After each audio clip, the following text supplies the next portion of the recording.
Hey, hey, we're live. We're back.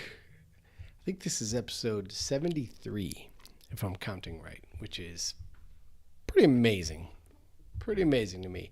Anyway, I have a cool one today. It's a little off topic, a little off script, but hopefully there's a little grace for me to share this. Why? Because it's my channel. Straight up. But I am in a position very often. I find myself in a situation where I'm asked to give advice on different topics because we serve a lot of companies, a lot of brands creatively, right? We make their websites, and I help a lot of people get website things together. And ultimately, once someone knows you, likes you, and trusts you, it turns into requests for social post creative review and email signature advice or email marketing advice. And I'm fortunate in that I've been doing this a long time, and I've led teams creating pretty much everything there is to have been created for the digital space in the last 30 years. So I have a lot of experience and exposure to different media types. I'm not saying I'm on top of all of it all the time, and I'm not saying I understand algorithms or anything like that. But in this case, this is a branding thing I want to chat about here. Because I'm seeing a lot of social posts with like huge logos or large branding sort of themes that follow a pattern. And if you're building a wall, like a profile wall on Instagram, though I'm not sure how important it is, if that's the creative strategy, then I suppose that's fine. But I also hear a lot of people complaining that their reach isn't very good on social. And while I'm not like the be all end all social media expert, I'm willing to bet that the channels want engagement. And if all you're posting are ads on your organic feeds, there's a reason why your reach isn't great. You're putting links in there back to your website. No social channel wants anybody to leave, so they're not going to share your post with anybody if they don't have to, because they don't want anybody to leave. You have to leverage their interests against themselves, against them, right? You have to take their interests, turn them against them, and push them back in their face. And what they want is engagement, time on site or time in app. And if all we're posting are ads, that's problematic. So your logo doesn't need to be on every single graphic. I know people say a little bit of branding is good. No, not on social, not necessarily. I think that if you have a large logo or a ton of decoration and elements that are very brand specific on every single image, and you're trying to build carousels, and the point of a carousel is to be legible and create engagement. We want likes, we want subscribes, we want comments. Then your logo isn't something worth commenting on. It's not worth liking from a social content and interactive engagement standpoint. And it's not of value. It's not contextual. So I get it. You spent a lot of money on your logo. You're trying to build a business. You've been told you need to brand more. But I put my company logo in the corner of these videos. I think it was this corner for 3 months earlier this year. I don't know exactly the start and end date. And you know what it did? It did nothing. It meant nothing. It did nothing. There's no way to understand what it did and did not do other than crickets, so it's gone. It's not necessary. It's not part of the context of this share. And that's what I mean. So if you've decided that your goal is to simply push your brand out into the world and get it seen by 19 people every time you post, that is not unreasonable. Go for it. But if your goal is engagement or direct messages, creating valuable conversations with people, and sales ultimately, which is why everybody's doing all of this, is to sell something, the logo's not necessary. And here's kind of the kicker. I always have this, here's the kicker thing. Look, the only people seeing your posts are the people who already know who you are. They've decided to follow you for the most part.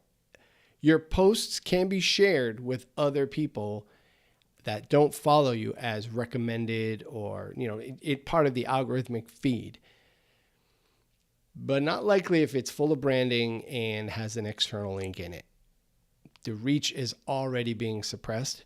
So the only way to get seen consistently by people that follow the people that follow you, that you're not technically connected with, sort of that second circle, is comments and some amount of virality.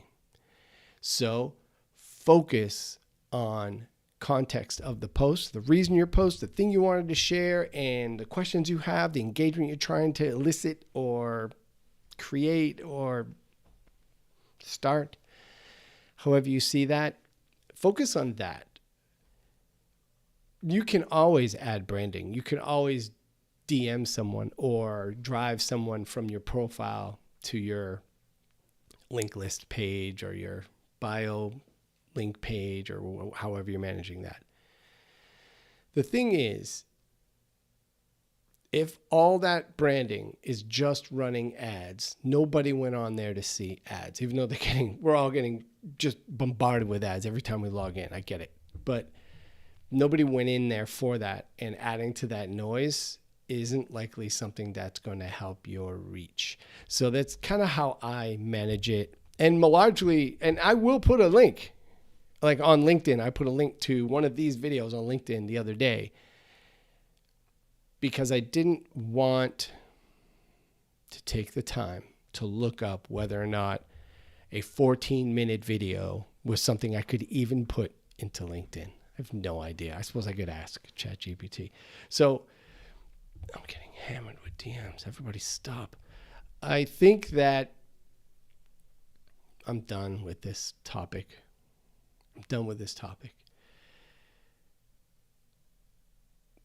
Just don't worry about branding. Focus on the goal. The one goal that you want to achieve with that post or with your posting strategy. If it's a specific kind of engagement, lean into that. Just get the engagement. We can brand later. You can add brand aspects to your profile. There are opportunities to do all of that. But having a giant logo, I'm done belaboring the point, on your image that you're posting in the social isn't doing anything for you other than getting people to swipe, scroll, continue plowing right past you. And there's that.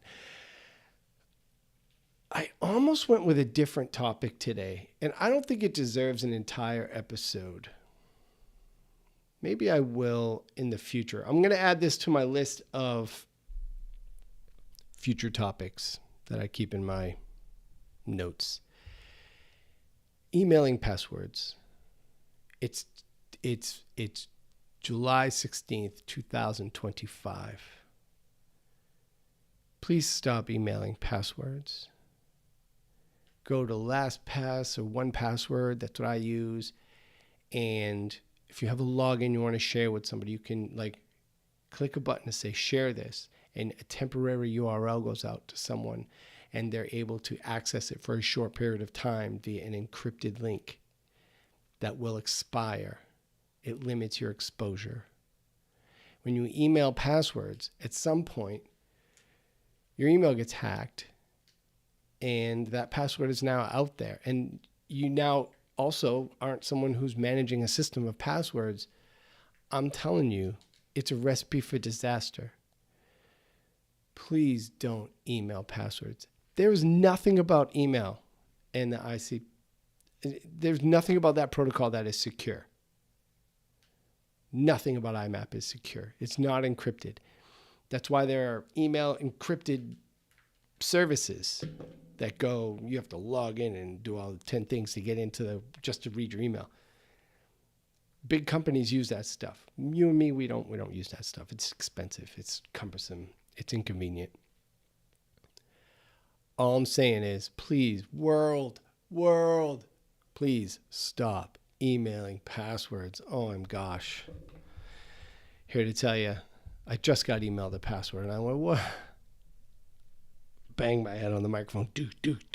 What are we doing, people? My friends.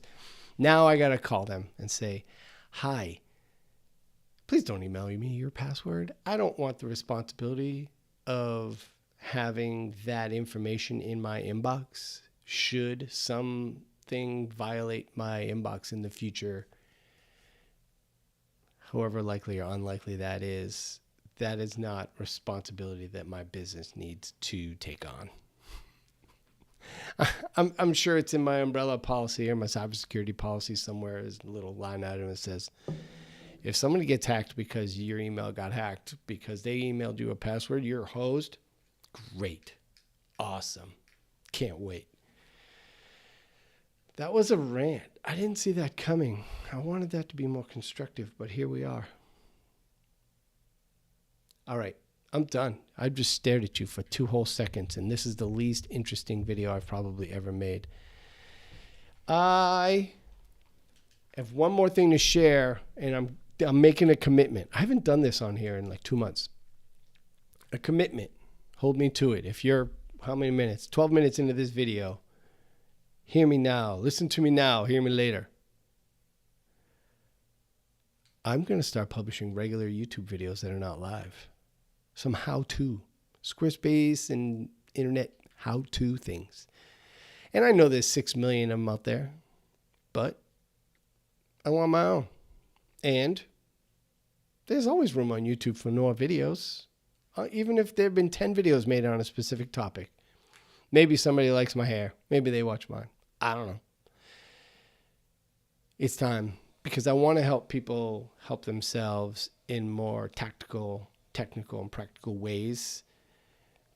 I'm still going to do these live videos. I enjoy just sharing experience and having more of an open forum. I think it just, I don't know, suits me. It's weird to say. I don't even know what that means.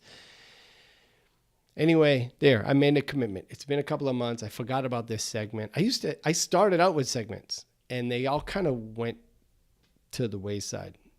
And I don't know why. I didn't stop doing it intentionally. It just sort of stopped organically. So this one's going to be called something like branding on social posts. Should I? I don't know. No, the answer is no. Stop it. Just cut it out. Just post. Focus on the engagement you need. You'll get it. You'll get it. Create content that social channels want, like carousels and video, because people engage with them. They don't engage with text because nobody wants to read anything more than a few words. So there. Now you know all the secrets, at least for this week. We'll see. I'm not exactly an algorithm guru, like I said, so grain of salt in this one. This one may not age well. Oh, well. I will talk to you Friday. Friday coming up, 11 a.m. Eastern, U.S. Eastern, 11 a.m. Join me. Like and subscribe. Leave a comment. Call me Cray. What else?